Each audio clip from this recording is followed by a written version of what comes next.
దేవుని నామానికి మహిమ కలుగును గాక. అందరూ బాగున్నారా? అందరూ క్షేమంగా ఉన్నారా? ఈ సాయంత్రకాల సమయం మరొకసారి మీతో పాటు మీ కుటుంబాల్లో చేరడానికి ప్రభుత్వ గొప్ప సమయాన్ని బట్టి కృతజ్ఞతలు చెల్లిస్తున్నాను. మరి చాలా రకాల వాతావరణాలు ఈరోజు మనం చూస్తున్నాం. కొన్ని ప్రభుత్వ నిర్ణయాలలో ఫలితాలు, మరి ప్రజల యొక్క పరిపాలన మధ్య, వారికి ఉన్నటువంటి సౌలభ్యాల మధ్య ఎన్నో రకాలైనటువంటి కాలాలు ఈరోజు మనం చూస్తున్నాం. నిజంగా ఇలాంటి కాలాలు ఇంతవరకు మన ముందున్నటువంటి కొన్ని తరాల నుంచి మనం ఎప్పుడు వినలేదు, మనం ఎప్పుడు కూడా కొనసాగించుకోలేదు. పిల్లలు, ఒక విషయాన్ని ఈరోజు రాత్రికాల సమయం మనం వినటానికి సిద్ధపడదాం. మన పితరులు ఎవరైనా, అంటే మీ తాతలతో పాటు మీరు గడిపినటువంటి సందర్భాల్లో మీ పిల్లలు ఎవరైనా ఈ తరంలో వాళ్ళు ఉంటే, మీ తాతల తరంలో జరిగిన సందర్భాలకు సంబంధించిన విషయాలు ఏవైనా మీ కొరకు మీరు పడుకునేటప్పుడు కానీ, మీరు నడిచేటప్పుడు కానీ, మీరు కూర్చోన్నప్పుడు కానీ, సెలవులకి వెళ్ళినప్పుడు కానీ, ఇంకెక్కడికైనా ప్రయాణంలో ఉండేటప్పుడు కానీ మీ తాతల తండ్రులు లేక మీ అమ్మగారి తండ్రులు ఎవరైనా మీకు చెప్పారా? ఎవరైనా అలాంటి విషయాల్లో మా కాలంలో ఇలా ఉండేది అని చెప్పారా? మా తాతగారు స్వాతంత్ర సమృద్ధి కాలంలో జరిగిన కొన్ని సంఘటనల్లో పుచ్చలపల్లి సుందరయ్య గారని కమ్యూనిస్ట్ లీడర్ గారు, ఆయనతో పాటు ఉన్న కొన్ని సహవాసపు సంగతులు ఒకసారి మేము ఊరు వెళ్ళినప్పుడు పిల్లలందరినీ కూర్చోబెట్టి కొన్ని విషయాలు వాళ్ళు చెప్పారు. అంటే ఆ టైంలో ఇలా ఉండేది, భూమిని సొంతదారులుగా ఉండేటప్పుడు వాళ్ళు రాసిచ్చేశారు. అలాంటి రాసిచ్చిన కాలంలో చాలామంది కూడా భూముల్ని గవర్నమెంట్కి ఇచ్చేశారు, పేదలకు పంచిపెట్టారు, కమ్యూనిజం అంటే ఇది అని అప్పట్లో కొంతకాలం విన్నాం.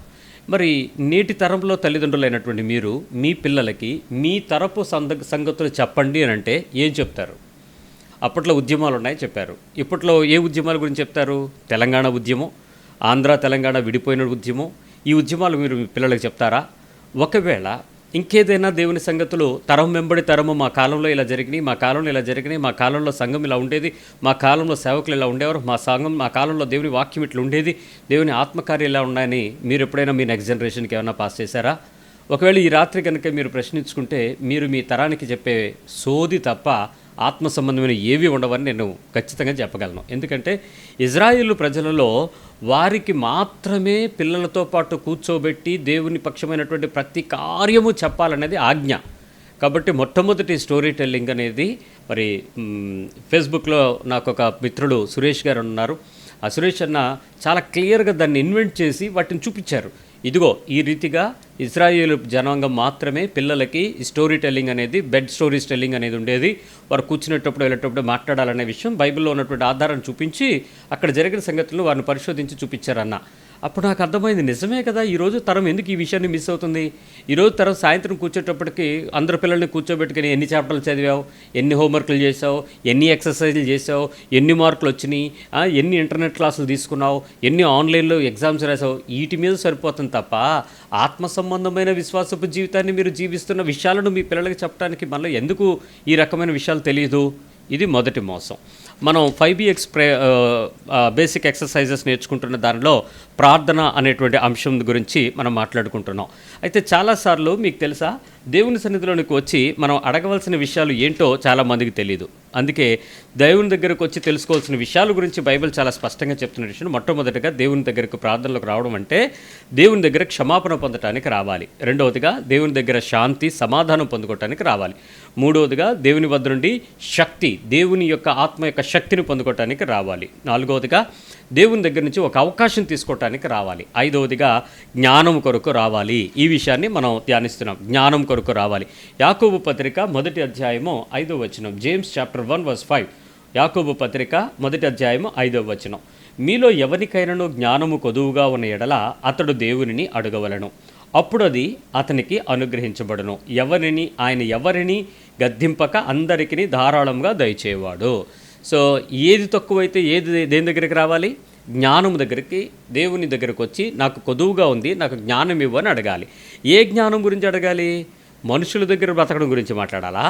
దేవుని దగ్గర నుంచి ఏమైతే మనకి ఇవ్వాలనుకుంటున్నాడో, దేవుడు ఏదైతే కోరుకుంటున్నాడో, దేవుని కొరకు మనం ఏ విషయాలనైతే సంపాదించుకోవాలనుకుంటున్నాడో, ప్రజలకు లేక మానవులకు లేక శరీర సంబంధులకు లేక ఆత్మ సంబంధులకు లేక భూ సంబంధులకు దేవుడు ఏదైతే చెప్పాలనుకుంటున్నాడో దాన్ని చుట్టానికి ఎప్పుడైనా ప్రయత్నం చేశారా?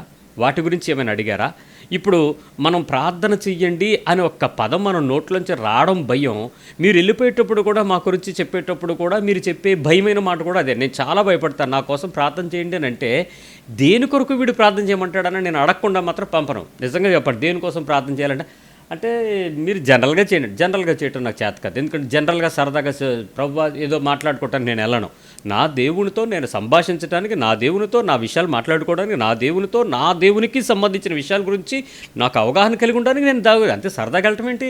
సరదాగా కూర్చొని టైంపాస్ చేయటం ప్రార్థన అనుకుంటున్నాడా? నిన్న ఎవడో పాస్టర్ చెప్తున్నాడు టీవీలో, యేసు ప్రభుకి పని చెప్పండి అంటున్నాడు. పని చెప్పడం కాదు, ఆయన పని చెప్తే సస్తావు. నువ్వు పని పోట్లేక సేవ చేస్తున్న మనిషి అయినా, అంతేగాని దేవుని పని చేయటం అనేది ఒక ప్రత్యక్షత.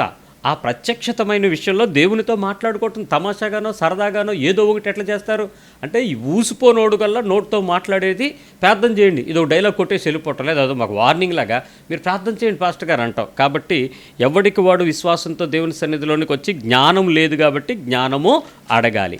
మీరు మొదట విషయాలను మీరు చూసినట్లయితే జస్ట్ సింపుల్ రివ్యూ. మొట్టమొదటిగా చదువులు. ఈ లోకంలో మనం కొలువుల కోసం, ఉద్యోగాల కోసం, వ్యవసాయం కోసం, లేకపోతే ఏదైనా పని చేయాలంటే మనకు అవగాహన కలిగి ఉండాలి. అవగాహన నిమిత్తం ఈ దేశపు విద్యలు ఉంటాయి.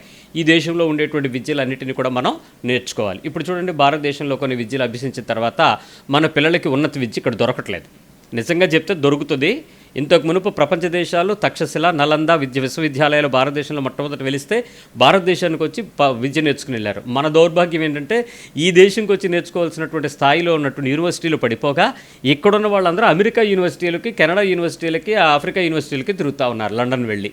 ఎందుకు వెళ్తున్నారు అని అంటే, ఆ తర్వాత అక్కడ సెటిల్ అయితే సొమ్ము చేసుకుందామని తిరుగుతున్నారు. వీళ్ళకి ఒక రోజు కాదు, ఇప్పుడు దగ్గరికి వచ్చేసిన రోజులు వచ్చేసినాయి. ఈ తెగులుకి తట్టుకోలేక అక్కడ ప్రపంచాలు మీకు మేము ఇవ్వలేము ఉద్యోగాలు, గడవడని తోసేసి మెడ పట్టుకొని గెంటే పరిస్థితికి వచ్చేస్తుంది. జాగ్రత్తగా మీ పిల్లలందరూ ఇళ్ళకొస్తారు. వాళ్ళకి ఇప్పుడు వరకు పెంచిన లగ్జరీస్తో పాటు మీరు కట్టినటువంటి లోన్లు ఏవైతే తీసుకున్నారో ఎడ్యుకేషన్ లోన్ని, ఎవడికి వాడు ఆ లోన్ కట్టుకోవడానికి వాళ్ళని ప్రేరేపించండి. ఏదో ఒక పని చేయి. ఏ పని చేయకుండా నువ్వు ఇంట్లో కూర్చొని నీ వడ్డీ నేను కడతానని ఏ తల్లిదండ్రులు ఒప్పుకోకండి. వాళ్ళు ఏ లోన్ మీద అయితే వెళ్ళారో ఆ లోన్ వాడే తీర్చుకోవాలి. అంతేగాని అమెరికాలో సంపాదించి లోన్ తీసుకుంటానికి వెళ్ళలేదు కదా. చదువుకుంటానన్నావు, నీకు లోన్ పెట్టి ఇచ్చారు, ఆ డబ్బులు పట్టుకుని వెళ్ళావు, వచ్చి నువ్వు బ్యాంకు నువ్వే కట్టుకో. ఏం పని చేస్తావు? అవసరమైతే గుణపం పట్టుకెళ్ళి, పార పట్టుకెళ్ళి మట్టి పనికి జాయిన్ అవ్వు. రోజుకు ఒక 500 వస్తుంది, సంపాదించు. నీకు తిండి మీరు ఇంట్లో వాళ్ళు పెడతారు, మీరు వెళ్ళి చేయండి. అంతేగాని చదువుకున్న జ్ఞానానికి ఉపయోగపడే పరిస్థితుల కొరకు వెళ్ళకుండా ఉద్యోగం కోసం డబ్బు సంపాదించుకుందాని వెళ్ళే వాళ్ళందరూ రిటర్న్ బ్యాక్ అవుతారు. సిద్ధంగా ఉండండి. ఇకపోతే చెప్పండి. ఓకే, సో మొదటి విషయాన్ని మనం ఈ లోక సంబంధమైన చదువుల గురించి విన్నాము. ఇప్పుడు రెండవ విషయం ఏంటంటే, కొరింథీ పత్రిక, మొదటి కొరింథీ పత్రికలో మొదటి అధ్యాయంలో ఉన్నటువంటి విషయము 19 నుంచి 22లో యుగ సంబంధమైన జ్ఞానం. యుగానికి ప్రతి యుగము అనగా ఈ దేశము, ఈ భూమి మీద బ్రతికినంత కాలంలో ఉండేటువంటి యుగ సంబంధమైన జ్ఞానం.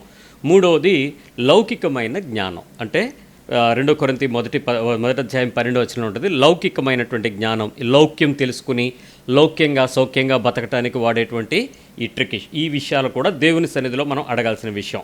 నాలుగవది ఏంటంటే, భూ సంబంధమైనది, ప్రకృతి సంబంధమైనది, దయ్యముల జ్ఞానం అని మనకు తెలుసు. ఈ విషయాలు ఏంటంటే యాకోబు పత్రికలో మనం 3వ అధ్యాయంలో చదువుతాం కదా, వీటి గురించినటువంటి వివరణ కూడా విన్నాం. ఐదవది ఆత్మ సంబంధమైన ప్రవచన జ్ఞానం గురించి దేవుని దగ్గర అడగాలి. ఆత్మ సంబంధమైన ప్రవచనం. ఆరవది దేవుని సంబంధమైన జ్ఞానము అని లూకా సువార్త 2వ అధ్యాయంలో చూస్తాం మనం. 40వ వచనంలోను 52. ఇవి దేవుని సంబంధమైన అంటే, బాలుడు ఎదుగుతూ దేవుని దయ్యందు జ్ఞానం ఎందు అభివృద్ధి చెందుతున్నాడు అని యేసు ప్రభు గురించి చెప్పబడ్డాడు. ఇది ఆత్మ సంబంధమైనటువంటి దైవ సంబంధమైన జ్ఞానం అవుతుంది.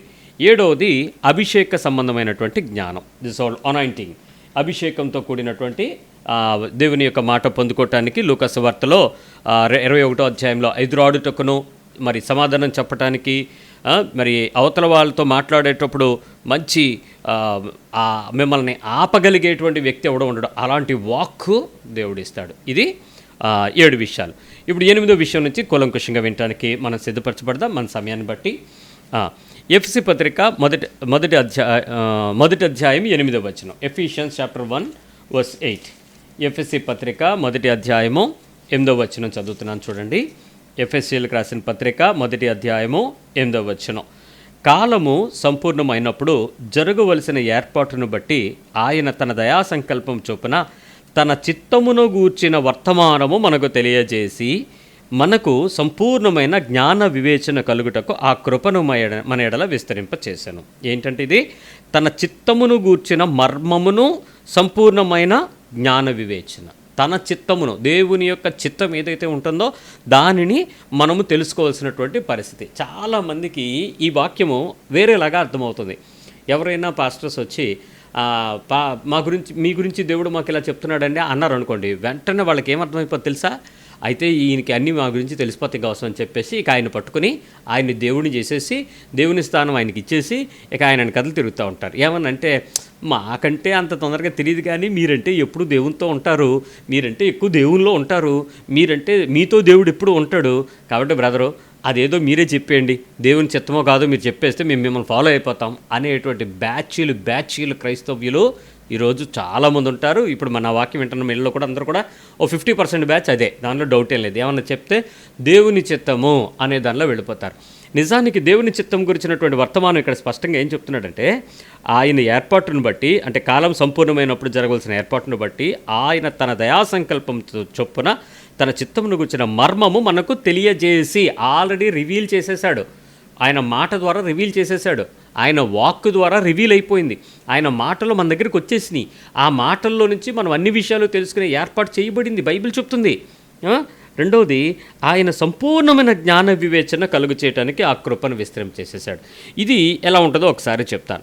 ఇది ఎలా ఉంటుందంటే, నానా విధములైనటువంటి జ్ఞానముగా మనం దేవుని యొక్క చిత్తం గురించి కొన్నిసార్లు మనం అడిగేటప్పుడు, పెళ్ళవుద్దా లేదా, పిల్లోడు పుడతాడా పుట్టడా, ఈ అబ్బాయికి ఈ అమ్మాయి కరెక్ట్ రైట్ జోడా కాదా, ఈ ఇల్లు మేము దిగమంటారా దిగద్దంటారా, పలానా దగ్గరికి వెళ్ళొచ్చాం ఆ తర్వాత ఏం జరిగింది, ఈ ప్రశ్నలో ఈ ఎంతమందికి దేవుని ఉద్దేశము, దేవుని చిత్తము తెలుసుకోవటం అన్నంత సింపుల్ ఫార్మాట్ బైబిల్ ప్రకారం ఇంకే గ్రంథం ఎవలా.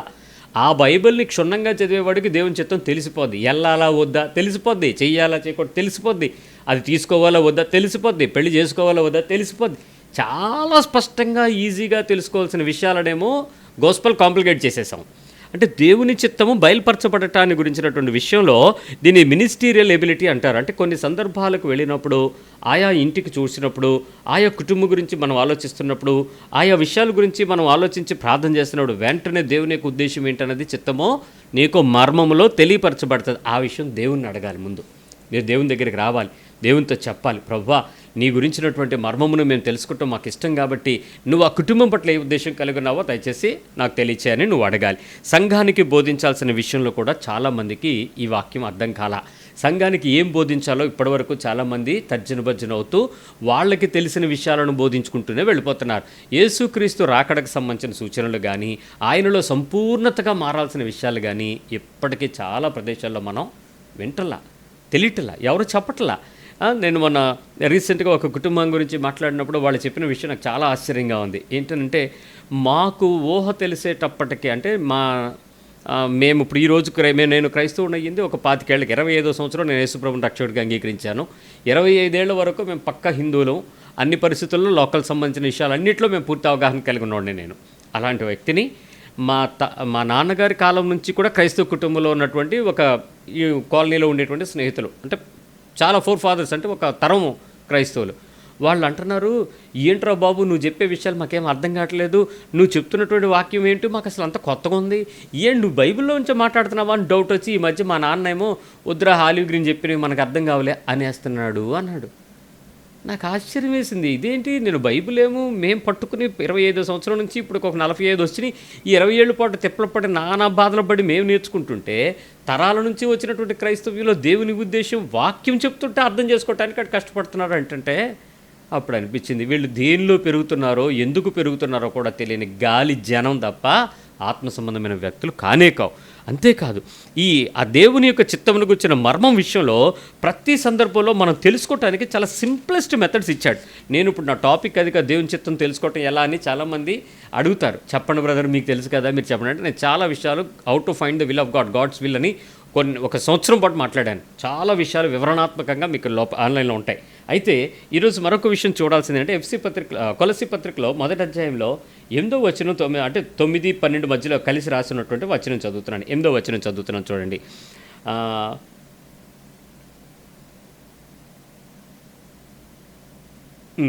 9 నుంచి, అందుచేత ఈ సంగతి వినిన నాటి నుంచి మేమును మీ నిమిత్తం ప్రార్థన చేయటం మానక మీరు సంపూర్ణ జ్ఞానమును ఆత్మ సంబంధమైన వివేకమును గలవారును ఆయన చిత్తము సంపూర్ణంగా గ్రహించిన వారై ప్రతి కార్యములలో సత్ఫలమగొచ్చు, దేవుని విషయమైన జ్ఞానమందు అభివృద్ధి పొందొచ్చు. దేనిలో అభివృద్ధి పొందాలి వీళ్ళు? దేవుని విషయమైనటువంటి జ్ఞానంలో ప్రతి మనిషిని సంపూర్ణంగా చేసి క్రీస్తు ముందు నిలబెట్టాలని అక్కడ చెప్తున్నాడు. అంటే మీ ఈరోజు సంఘానికి వెళ్తున్నటువంటి ఒక 20 మందిని వరుసన లైన్లో నుంచోబెట్టి ర్యాండమ్గా పికప్ చేసి మీ వాక్యం వింటున్న వీళ్ళందరినీ నుంచోబెట్టి దేవుని గురించి నువ్వు 5 నిమిషాలు మాట్లాడంటే ఏం మాట్లాడతారు చెప్పండి? దేవుడయ్యా బాగా చూశాడయ్యా, మాకు దేవుడయ్యా మమ్మల్ని బాగా నడిపించాడయ్యా, మేము చాలా కష్టాలు వచ్చినా దేవుడిని వదలలేదయ్యా, మా ఇంట్లో కార్యాలన్నీ దేవుడే చేశాడు. ఇంకా దేవుని గురించి నువ్వేమన్నా చెప్పు, దేవుని గురించి జ్ఞానం చెప్పు, దేవుని గురించిన విషయాలు చెప్పు, దేవునికి నీకున్న అనుబంధం గురించి మాట్లాడు. ఎవ్వడో మాట్లాడు. దైవత్వ సంగతులు ఈ రోజుకి ఒక్కడో చెప్పడు. వాళ్ళందరికీ ఏం కావాలంటే బతుకు ఇలా వెళ్ళిపోతే చాలు. ఈరోజు అది నేను ఒక విధంగా చెప్పాలంటే, దయచేసి ఈ విషయం పోలిక తీసుకొస్తున్నందుకు మీరు బాధపడినా సిగ్గుపడాల్సిన సంగతి కానీ చెప్తున్నా. ఇప్పుడు టైం ఎంత అయింది? 7:30 అయింది. ఇప్పుడు మూసేస్తారు షాపులు. ఇప్పటి వరకు చాలా ఆశతో గొడుగు పట్టుకుని కుర్చీ వేసుకుని మా ఇంటి ముందు ఆ పేడ మీద నుంచి చూస్తుంటే కింద కనపడుతుంది 1.5 కిలోమీటర్ లైన్ ఉంది. దేనికో తెలుసు కదా, 11 గంటల నుంచి 7 గంటల వరకు ఉండే షాప్ ఏం షాపో తెలుసు కదా, మందుల షాప్ కాదు, మందు షాప్. కుర్చీ వేసుకుని గొడుగు వేసుకుని అలాగే కూర్చున్నారు. ఒకళ్ళ తర్వాత ఒకడు కుర్చీ జరుపుకుంటూ వెళ్తున్నారు. ఏంటి ఇంతమంది లైన్ అని మేడం నుంచి చూస్తూ అక్కడ ఫ్రెండ్ ఒకటి ఫోన్ ఏంటంటే మందు షాప్ అన్నాడు. ఆహా, సో ఇప్పుడు వాడికి ఆరోగ్యం అవసరంలే, ప్రాణం అవసరంలా, వాడి వలన ఇతరులు నష్టపోతాడు అవసరంలే. వాడికి కావాల్సింది ఏంటి? మందుతో మత్తు కావాలి. బైబిల్ ఏం చెప్తుందో తెలుసా? ఆత్మ సంబంధమైన వ్యక్తి ఖచ్చితంగా మద్యపానాసక్తి కాకుండా ఉండి ఆత్మపూర్ణతతో ఉండాలి అని చెప్పాడు. మద్యానికి ఆత్మకు పోలిక పెట్టాడు. అదే దైవ సంబంధమైన జ్ఞానం. ఆ మనిషికి ఆ తాగటానికి కావలసిన మందు ఎంత ఇష్టమో దేవుని సంబంధమైన వ్యక్తికి ఆత్మ సంబంధమైన పానము, ఆత్మ సంబంధమైన వివేచన అంత ఇష్టంగా మారాలి. అంత స్థాయిలో ఉండాలి. ఉందా? లేదుగా మనకి. రెండోది, ఆ రకంగా బలహీనత, గాడ్ అనేవాడు నీకు ఒక బలహీనతగా మారిందా? దేవుడు, దేవుని జ్ఞానం నీకు అంత బలహీనతగా మారితే నీకు దేవుని చిత్తం చాలా సింపుల్గా తెలిసిపోద్దండి. చాలా ఈజీగా అర్థమైపోతుంది నీకు. దేవుడు నీకు బలహీనతగా మారాలి, ఆ దేవుడే నీకు బలహీనతగా నువ్వు మారుతున్నావు అనే విషయం నీకు చూసేలాగా నీ ప్రయత్నం ఉంటే దేవుడు నీతో ఈ దేవుని సంబంధమైన జ్ఞానము మీకు ఇస్తాడు. అప్పుడు అవతల వ్యక్తులతో ఎలా మాట్లాడాలి, ఏం మాట్లాడాలి, చాలా చక్కటి విషయము, చాలా వివరణాత్మకంగా పరిశుద్ధాత్మ దేవుడు మీకు బోధిస్తాడు. మీరు దాన్ని వివరించగలుగుతారు. మీరు చెప్పినప్పుడు ఆశ్చర్యపోతారు.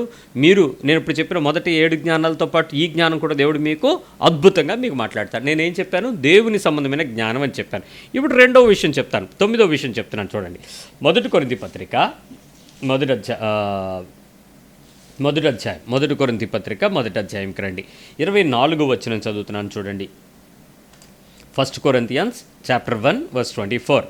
ఆయన యూదులకు ఆటంకముగాను అన్యజనులకు వెర్రితనముగాను ఉన్నాడు. కానీ యూదులకేమి గ్రీసు దేశస్థులకేమి పిలువబడిన వారికేమి క్రీస్తు దేవుని శక్తియును దేవుని జ్ఞానమును అయ్యున్నాడు. ఏమన్నాడు చూసారు అక్కడ?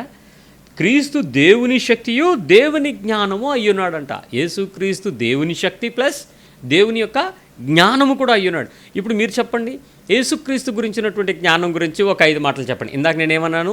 దేవుని గురించిన జ్ఞానం. ఇప్పుడు క్రీస్తు గురించి జ్ఞానం అడిగితే బెబ్బెబ్బె. ఎందుకు? ఈ విషయాలలో చాలామందికి దైవ సంబంధమైన జ్ఞానం లేకపోయినప్పుడు క్రీస్తు సంబంధమైన జ్ఞానం కూడా రాదు. ఒకవేళ ఏమన్నా మిమ్మల్ని ఎవడైనా అడిగాడు అనుకోండి, మా పాస్టర్ గారి దగ్గరికి వెళ్దామా, మా పాస్టర్ అంకుల్ బాగా చెప్తారు, మా అన్నయ్య బాగా వివరిస్తాడు. ఎంతసేపు మీరు పాస్టర్లను దేవులాడుకోవటం తప్ప ప్రభువుని దేవులాడుకోలేరే, దేవుని దగ్గరికి రాలేరే. మీకు ఆ జ్ఞానం కొదువై ఉంది, అది నేను అడగాలనే విషయం నీకు ఇప్పుడు చేరలేదే. ఎంతసేపు ఏం కావాలి? ఈ లోక సంబంధమైన విషయాల ఎక్కడికే చాలా విషయాల్లో. నేను బ్రదర్ ఒక పిల్లడిని పిలిచి వాడికి చెప్పాను, అరే నాన్న ఇది ఎలా ఇన్స్టాల్ చేయాలరానంటే వాడు ఎంత షార్ప్గా ఇన్స్టాల్ చేస్తాడంటే టక్ టక్ టక్ టక్ టక్ టక్ చేసేసి అయిపోయిందన్న అన్నాడు. ఏంట్రా ఇంత నిమిషంలో ఇది ఎంత కాంప్లికేటెడ్ అని మా తమ్ముడు చెప్పాడు, నువ్వేంట్రా ఇంత సింపుల్గా చేసావు అంటే అదంతే అని అన్నాడు. ఎందుకంటే వాడు ఆ సెల్ ఫోన్కి సంబంధించినటువంటి ఆ జ్ఞానము చాలా విరివిగా దాన్ని నేర్చేసుకున్నాడు. దాని టెక్నాలజీ, దాని బ్యాక్గ్రౌండ్ యాప్స్, దానికి కావాల్సినవి ఏంటి, ఇవన్నీ వాళ్ళు చాలా జాగ్రత్తగా నేర్చుకున్నాడు. అదే వ్యక్తికి బైబిల్ పిచ్చి యేసుక్రీస్తు గురించి కొంత జ్ఞానం తీసుకురా అంటే చెప్తాడా? అదే వ్యక్తికి బైబిల్కి సంబంధించిన యాప్స్ నువ్వు పెట్టుకుని దానిలో బైబిల్ని చదువుకుంటూ తిరిగి నాకు కొన్ని విషయాలు చెప్పని అడిగితే ఎవరైనా చెప్తారా? నేను చూస్తున్నాను ఎవరెవరు ఇప్పుడు మా సంఘంలో చాలా షార్ప్గా పనిచేసే వాళ్ళు పెరుగుతున్నారు ఈ లాక్డౌన్ పీరియడ్లో. మరి పేర్లు చెప్తే సిగ్గుతో సస్తారు. ఈ పబ్జీ ఆడేటువంటి టీం అంతటినీ కూడా నేను ఒకసారి చర్చిలోకి పిలిచి వాళ్ళందరి చేత వాక్యం ఈ వారంలో చెప్పిస్తాను, ఒకళ్ళ తర్వాత ఒకళ్ళని. ఎందుకంటే దర్ బ్రెయిన్ ఈజ్ షార్ప్, అవతల మనిషిని చాలా స్పీడ్గా పనిచేస్తారంట. అందుకని అలాంటి వారందరికీ కూడా దేవుని యొక్క వాక్యంలో మీరు యేసుక్రీస్తుకు సంబంధించిన జ్ఞానం ఎప్పుడు ఏ లక్షవారం ఎవరిని పిలుస్తానో మీకు తెలియదు. ఎవ్రీ థర్స్డే ఇస్ హాలిడే కాబట్టి మీరు సిద్ధంగా ఉండండి వాక్యం చెప్పడానికి. ఎందుకంటే యేసుక్రీస్తు గురించినటువంటి జ్ఞానమును తెచ్చుకోకుండా లోక సంబంధమైన లౌకిక జ్ఞానాలు తెచ్చుకోవటం వల్ల నీ బుర్ర షార్ప్కు పెడితే ఉపయోగమే ఉంది? ఎందుకు? నీ ఆత్మకథ రక్షించదు కదా. ఆ గేమ్స్ వల్ల మీరు ఇచ్చే డబ్బులు అవతల వాళ్ళకి వెళ్తే తప్ప మీరు ఇంకెవరికి వెళ్ళవు కదా. క్రీస్తు దగ్గర నుంచి మీరు తెచ్చుకునే జ్ఞానం మీరు అనేకులను బలపరచగలుగుతారు. ఖచ్చితంగా మీ బ్రెయిన్లో ఉన్న షార్ప్నెస్ని నేను ఇంకా పదును చేయగలుగుతాను. మిమ్మల్ని చాలా ఎక్కడ వాడుకోవాలి అక్కడ వాడుకోగలను. ఎందుకంటే ఎవరి టాలెంట్ ఎలా ఉంటుందో దేవుడు సేవకుడికి కదా ఇస్తాడు. కాబట్టి ఆ సేవకుడికి ఆ మర్మజ్ఞానం తెలియపరచబడుతుంది, పలానా వ్యక్తి దానికి ఉపయోగపడతాడని. కాబట్టి ఆ పాస్టర్ గారు వాళ్ళని పిలిచారు, నాయన ఈ పని చేయని అప్పగించినప్పుడు మర్యాదగా, ప్రేమగా, బాధ్యతగా, విధేయతతో చూపించి లోబడండి. యేసుక్రీస్తు ఎట్లా అయితే దేవునికి లోబడ్డాడో మీరు కూడా అట్లా లోబడినట్లయితే ఖచ్చితంగా క్రీస్తు లాంటి పని మీరు కూడా చేస్తారు. అందుకని క్రీస్తు సంబంధమైన జ్ఞానం కూడా మనం తెచ్చుకోవాలి. ఏంటి క్రీస్తు సంబంధమైన జ్ఞానము? ఒకసారి ఆలోచించినట్లయితే దేవునిలో ఉండే విషయాలు మీకు అర్థమైతే మీరు చేస్తారు. అది కొలస్సీ పత్రికలో చెప్తాడు, 2వ అధ్యాయము 3వ వచనం. కొలస్సీ పత్రికలో 2వ అధ్యాయము, Colossians chapter 2 verse 3. Colossians chapter 2 verse 3. బుద్ధి జ్ఞానముల సర్వ సంపదలు ఆయన యందే గుప్తములై ఉన్నవి. ఎవరి యందు? యేసుక్రీస్తులో, దేవునిలో. బుద్ధి, జ్ఞానము, సంపద 3 ఉన్నాయంట. మీరు మాట్లాడుకుంటున్న, మీరు చేస్తున్నటువంటి బుద్ధి కన్నా, తెలివి కన్నా, జ్ఞానం కన్నా, మీరు అనుభవిస్తున్న సంపద కన్నా విలువైన ఎవరున్నారు? నా దగ్గరికి ఎవడన్నా వచ్చి, పాస్టర్ గారు మీ దగ్గర ఏమున్నాయి విలువైన ఎవరంటే, ముందు నా దగ్గర ఉన్నప్పుడు ఏం మీకు విలువైన కావాలో తీసేసుకున్నాను. ఎందుకంటే వస్తువులు ఇచ్చేస్తాను. నేను అసలు నా ప్రాణాన్ని గురించి భయపడి ఇచ్చేస్తాను. ఎందుకనంటే నా లోపల ఉన్న జ్ఞానం ఏంటి అనంటే యేసుక్రీస్తుకు సంబంధించిన బుద్ధి, యేసుక్రీస్తుకు సంబంధించిన జ్ఞానం, యేసుక్రీస్తుకు సంబంధించిన వాక్యం. ఇంతకు మించి నా దగ్గర ఏమీ లేవు. ఎవడైనా దొంగిలించగలడా? ఛాలెంజ్. రండి ఆయన తీసుకెళ్ళమని చూద్దాం. ఎవడో పట్టుకెళ్ళాడు. నా దగ్గర ఉన్నవన్నీ పట్టుకుపోవచ్చు, ఆఖరికి నా ప్రాణాన్ని కూడా మీరు తీయచ్చు. కానీ నా లోపల ఉంచిన క్రీస్తు జ్ఞానాన్ని ఎవడు కూడా దొంగిలించలేడు. అట్లాగే నీలో యేసుక్రీస్తుకు సంబంధించినటువంటి బుద్ధి, జ్ఞాన సంపదలు, సర్వసంపదలు ఆయనలో ఉన్నవనే విషయం ఎక్కడ నువ్వు తీసుకోవచ్చు. ఒకవేళ యేసుక్రీస్తుకు సంబంధించిన దగ్గర ఎవరైనా చక్కని మాటలు చెప్పేవాడు ఉంటే ఆడు మోసగిస్తాడు. జాగ్రత్త. చాలా తేను పూసిన మాటలు మోస్తే చాలా ప్రమాదమైన విషయం. జాగ్రత్త. చాలా ప్రమాదమైనటువంటి విషయం అని చెప్తున్నాను. జాగ్రత్త. నేను కొంచెంసేపు అయిన తర్వాత నేను మీకు ఆ వీడియో ఒకటి పోస్ట్ చేస్తాను. అది శ్యామ్ కిషోర్ అనేటువంటి బ్రదరు మాట్లాడుతున్నటువంటి ఒక వీడియో. ఆ వీడియో టెలిగ్రామ్లో పెడతాను, చూడండి. ఆల్రెడీ ఫేస్బుక్లో చాలా వైరల్ అవుతుంది. అలాంటి బోధ చాలా ప్రమాదకరమైన బోధ, యేసుక్రీస్తుని తప్పించినటువంటి బోధ. అంటే మీరు చెప్పొచ్చు 99 మెసేజ్లు కరెక్ట్గా చెప్తారు, ఒక్క మెసేజ్ మీరు కూడా మాట్లాడినట్టు పొరపాట్లు ఉండొచ్చు అనేది. పొరపాటు మాట్లాడటం వేరు, క్రీస్తు గురించిన జ్ఞానాన్ని తక్కువ చేసి లేకపోతే పనికి మాలిన విషయాలకి క్రీస్తుని వాడుకోవటం చాలా ప్రమాదం. అందుకనే దానిని బట్టి మనం హెచ్చరికగా తీసుకోవాల్సిన విషయం కాబట్టి నేను మీకు పోస్ట్ చేస్తానని చెప్తున్నాను. అయితే బుద్ధి ఎందుకు అనంటే దేవుని గురించినటువంటి, క్రీస్తు గురించినటువంటి విషయంలో ఆయన గురించి ఎలాంటి అవగాహన నీకుంది? యేసుక్రీస్తు మీద నీ అవగాహన ఏంటి? మీ ఆలోచన చెప్పండి అంటే ఎంతమంది చెప్తారు? యేసుక్రీస్తు గురించి మీ అవగాహన ఏంటి చెప్పండి.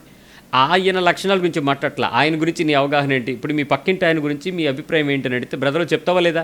సిస్టరు మీ పక్కింటి ఆవిడ గురించి చెప్పండి అంటే చెప్తారు లేదు? మీకు తెలిసిపోద్ది కదా. మీ సంఘంలో పలానాడు గురించి ఏంటంటే మీరు ముందే వచ్చి చెవులో మోస్తారు కదా, మీకు తెలిసిపోద్ది. యేసుక్రీస్తు గురించి చెప్పండి మీరు కొన్ని. ఆయన ఎలాంటి వాడు ఏంటి, ఆయన మీద మీకున్నటువంటి అవగాహన ఏంటి చెప్పండి. తెలియదు. 2, మీరు కొన్ని డెసిషన్స్ తీసుకుంటారు. యేసుక్రీస్తు ఎలా డెసిషన్ తీసుకుంటాడు చెప్పండి. అప్పుడు ఆయన నిర్ణయాలు ఎలా తీసుకుంటాడు? ఆయన నిర్ణయాలు తీసుకునే అధికారం ఆయనకు ఉంది కాబట్టి ఆయన ఎలాంటి పద్ధతుల్లో, ఎలాంటి పరిస్థితుల్లో నిర్ణయం తీసుకుంటాడు చెప్పండి. Give me your data. మీరు ఎలాంటి నిర్ణయాలు దేవుని దగ్గర తీసుకుంటారో అలాగే యేసుక్రీస్తు దేవుని దగ్గర తీసుకుంటాడా చెప్పండి. మీరు నిర్ణయాలు తీసుకునే స్టేజ్ ఏంటో. 2, 3వది ఎట్లా వివేచిస్తాడు? How God desires. యేసుక్రీస్తు దాన్ని ఎలా డిజైన్ చేస్తారు, ఎలా డిజైర్ కలిగి ఉంటాడు, దేన్ని ఎలా వివేచిస్తాడు, ఏది ఇంపార్టెంటు, ఏది ఇంపార్టెంట్ కాదు, ఏది ప్రయారిటీ కాదు, ఏది మరి విలువైనది, ఏది విలువ కానిది, ఏది దేన్ని బట్టి చేస్తాడు చెప్పండి. నీకు ఎలాంటి వివేచన ఉందా? ఇప్పటికీ చాలామందికి ఇవి లేకపోవడానికి కారణం యేసుక్రీస్తు తెలియదు. క్రిస్టియానిటీ తెలుసు, క్రిస్మస్కి స్టార్ పెట్టడం తెలుసు, చెట్టు పెట్టడం తెలుసు, దాని గ్రీటింగ్ కార్డులు, బెలూన్లు, ఇంట్లో పప్పలు వండుకోవడం తెలుసు. యేసుక్రీస్తు తెలియదు. నన్ను మొన్న ఒక అపార్ట్మెంట్లో ఒక ఆయన అడిగాడు, బ్రదర్ మీరు యేసుక్రీస్తు నమ్ముకున్నారట కదా అన్నాడు. అని అంటే అదేదో విచిత్రమైన తప్పు అని చేసినట్టు అడిగితే ఆయన, నేను వెంటనే అన్నాను మీరెవరు నమ్ముకున్నారు సార్ అని. అంటే మా సంగతి అంటే మాకు చాలామంది ఉన్నారు. చాలామందిని ఎలా నమ్ముతారు సార్, ఒకళ్ళు నమ్మాలి కానీ అంటే భగవంతుడు ఒకటే లేండి అన్నాడు. నేను ఆ భగవంతుడు నేను నమ్మానండి. అంటే మీరు యేసుక్రీస్తునే నమ్మారా అన్నాడు. అవునండి యేసుక్రీస్తు. అదేంటి సార్ మనకి ఎంతమంది ఉంటే అన్నాడు. అప్పుడు యేసుక్రీస్తు గురించిన విషయం చెప్పాను. అంతమంది ఉన్నారు కానీ ఒక్కళ్ళు కూడా పరిశుద్ధులని నాకెవరు చెప్పలేదు సార్. నేను బద్దులు గారిని అడిగాను, మరి చాలామందితో నేను డిస్కస్ చేశాను.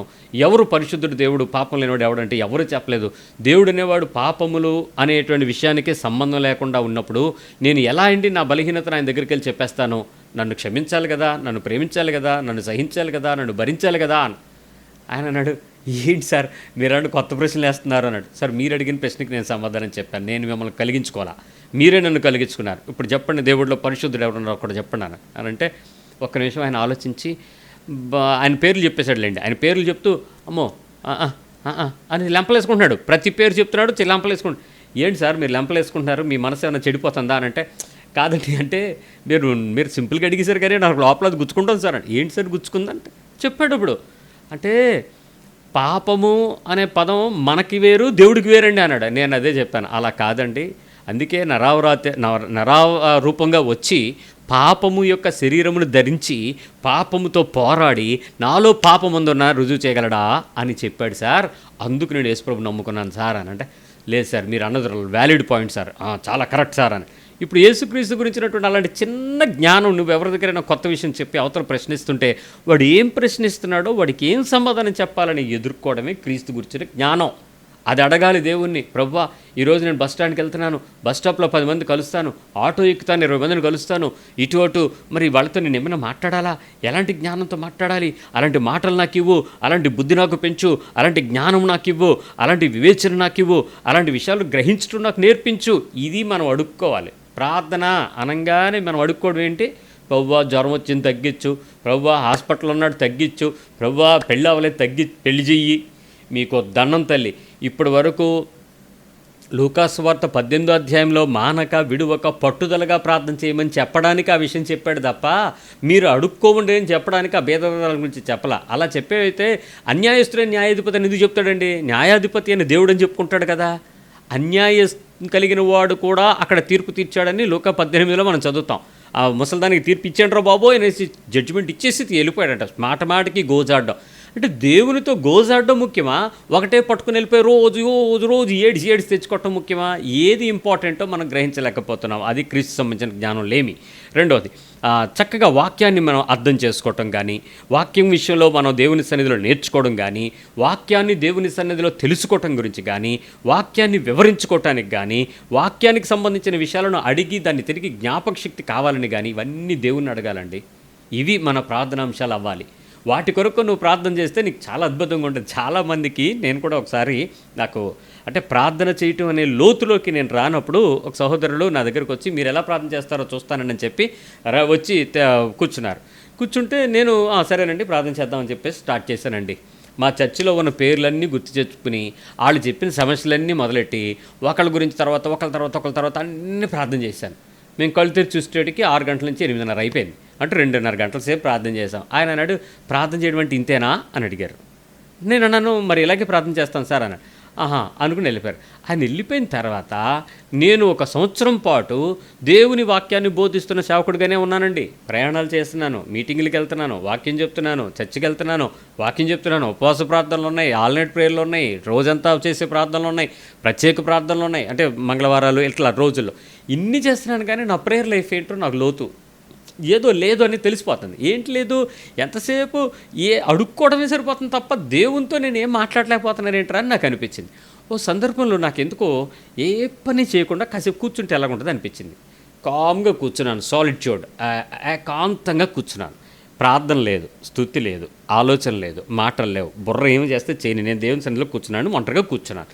కూర్చుని ఒక 10 నిమిషాల తర్వాత నాకు అనిపించింది, ఎందుకు ఖాళీగా కూర్చొని టైం వేస్ట్ చేస్తున్నాను, దేవుని సన్నిధిలోనే కదా ఉంచున్నాను, కాసేపు మరి ఆయన సంగతి విషయం మాట్లాడితే బాగుంటుంది కదా అని నేను మొదలెట్టానండి. ఏం మాట్లాడుకుంటున్నానో నాకు తెలియదు, కానీ నేను మాట్లాడటం అయితే ప్రారంభించాను. దేవునితో మాట్లాడుతున్నాననే ఫీలింగ్ నాకు కలిగింది. ప్రభువుతో పేరు పెట్టి పిలుచుకొని చెప్పుకుంటాం స్టార్ట్ అయింది. నేను ఇప్పుడు వరకు చేసిన మా చర్చిలో ఉన్నటువంటి ఆ 170 మంది లిస్టులు పట్టుకుని ప్రార్థన అయితే చేయలేదు. అసలు అది మాట్లాడట్లా. కొత్త విషయాలు ఏవో మాట్లాడుకుంటున్నట్టుంది. చాలా సంతోషంగా కూడా ఉంది, చాలా ఆనందంగా కూడా ఉంది. అమ్మయ్య దావా చాలాసేపు నీతో గడిపాను, చాలా థ్యాంక్ యూ అని చెప్పేసి లేచానండి. సాయంత్రం 6 అయింది. పొద్దున్న 8 గంటలకు కూర్చున్నోడిని సాయంత్రం 6 గంటలకి 1 కానీ 2 కానీ ఆకలి కానీ తుమ్ములు కానీ దగ్గులు కానీ నడుము నొప్పి కానీ కాళ్ళు పీకులు కానీ రాలే. ఏమైందో తెలియదండి. అలా కూర్చున్నాను. అప్పుడు అనిపించింది, ఇప్పుడు చేసింది ప్రార్థన, ఇన్ని రోజులు నేను చేసింది ఏంటి? ఒక విధంగా తపస్సు చేసిన వాళ్ళు ఏం చేసి ఉంటారు ఇప్పుడు ఆలోచించండి.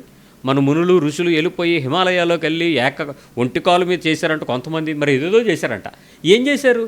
ఇప్పుడు మనం వెళ్ళంగానే ప్రార్థనగానే పాస్టర్ గారు దొరికైతే బుర్ర మీద చేయించేసి ఓ 2 మాటలు చెప్పించేసుకోవాలి. ఆమెను మంత్రం చెప్పించేయాలి అంతే.